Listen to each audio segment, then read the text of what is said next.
Hello there, and this is my first tutorial on my new computer.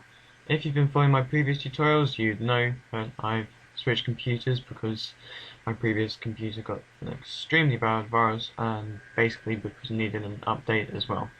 But today, none of that matters, because today I'm going to be showing you some of the basics of Sony Vegas.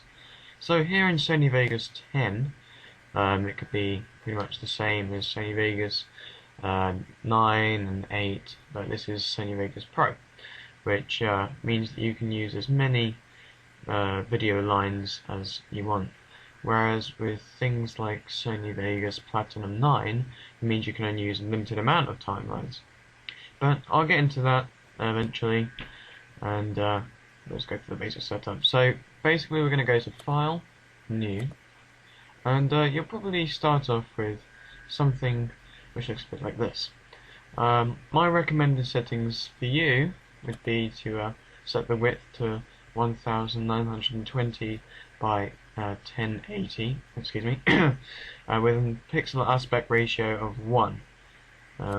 Square pixel, because I'm not particularly keen on those ones. And this is full HD you're working in here. Because I'm from Europe, from the UK, I've gone for 25 frames per second.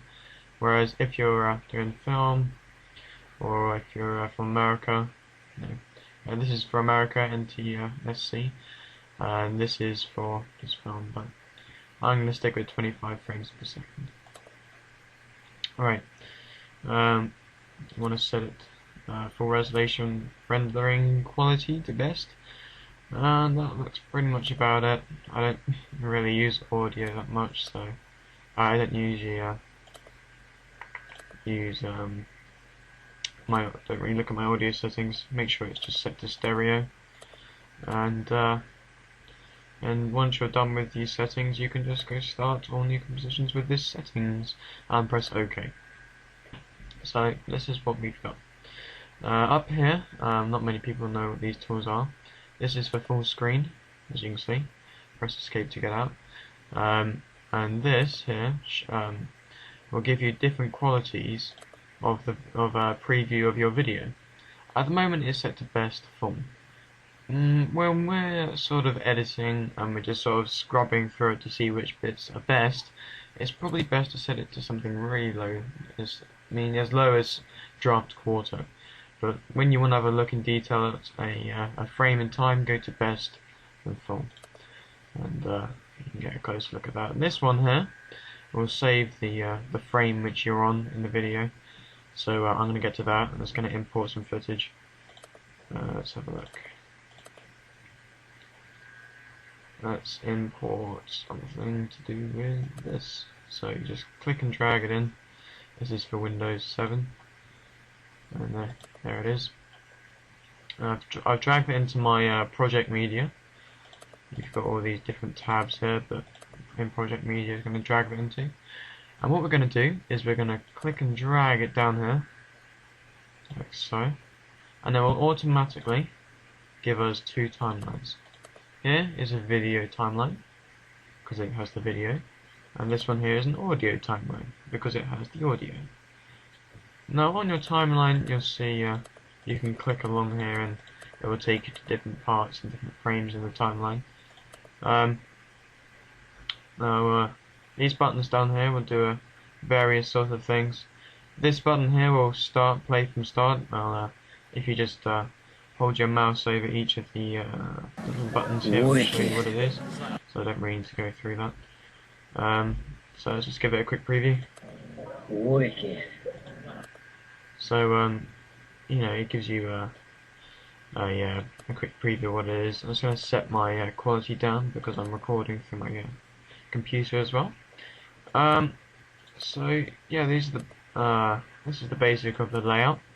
To change your sort of scale of your video, you've got this box here, and you can scale in and out. You can do lots of stuff. You can even set keyframes. So it's already got a keyframe at the beginning. And if we drag forwards to about there, we can actually bring it out, and then between that time it will go in between. So you can see along here that it's getting smaller the further to the beginning I go, and it will get bigger. So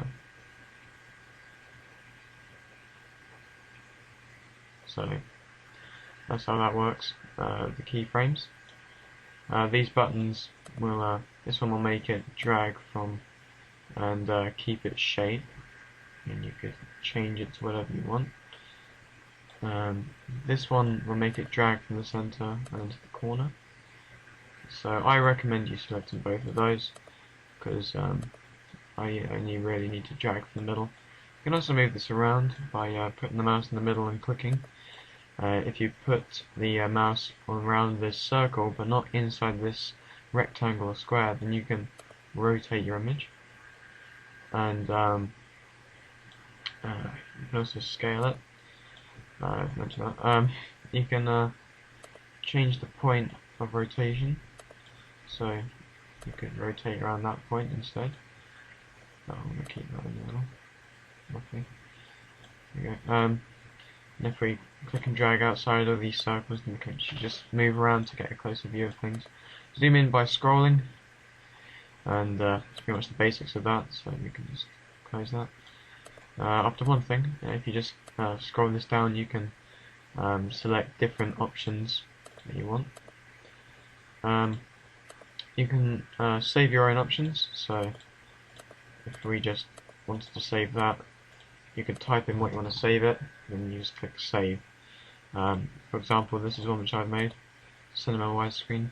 You can see it's cut off the edges here to make it widescreen. And if you want to delete one, you just click on that and it'll delete it. But not going to get into that for now. I'm just going to close that. Now we can look at some of the effects. So you've also got transitions and video effects. Video effects gives you a massive, like seriously massive variety of different effects which you can use.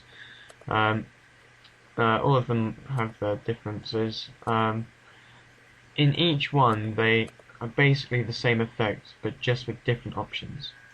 Let me give you an example. I'm going to bring in color curves, so I'm going to keep it as none. Just drag it on top of the clip. Wait for a sec, it's going to load. There we go. And now what we can do is we can drag our points, and you can see the color changing over here, which gives us different looks. That gives it more contrast. And I've done things like this is another one which I've saved. It's the same method as the previous saving of effects. That's one which I use a lot. Professional look one. Yeah, so these are all one effect. They've just got different options to them. Now I'm going to show you transitions. So if we select somewhere in the clip and we want to split it at that point, so we want to split it here, on the keyboard we press S, and that splits the clip into two different clips. If you want to feather audio or the footage, fade, sorry, then you can feather. You can just drag that out and it will fade. So if you see here, it goes from black and it will fade in like that. And the same with the audio. You can fade the audio in by just that simple process. You can also just click. You can see if you move to the top right corner, you can see it's a curved line. Whereas if you move it down a bit, then you'll see it's a harsh line, which means you're just dragging it. If you want to know how to speed clips up or slow them down, you hold Control and you click, and it will speed it up. So that's just another little thing there. But now onto transitions. Sorry, I got a bit distracted there. Once again, they've got loads and loads of transitions. You can just experiment with a load of these. I'm just going to select a random one, and you click and drag it in between the middle of the two clips. So I'm going to click and drag it to that. And what it will do is it will make a transition between these two clips. Obviously there won't be much of a transition between these two since they are the same clip. So if I was to move this over, bring that across, and you can see that it skips it over, like so. So I mean, these are just the basics of Sony Vegas. You can go into a lot more depth. You can do things like titles by going to media generators and text. You can just drag them in and then bring out these options. Oopsie daisy. Drag that out. There we go. And then you can just type in whatever you want, blah blah blah. Click. And you can do the placement, blah blah. I don't have much time, so I kind of push for time at this. And if you ever want to go back to looking at the effects, on the videos you click on this, and it will take you back to their effects. And same with the text. If you click on this one here, it will take you back to the text effects. And you can also just get the effects. Effects. Blah blah blah. And you can also get different audio effects as well. So if you click down here, let's say we want to add in an echo. If we go to reverb, then add it.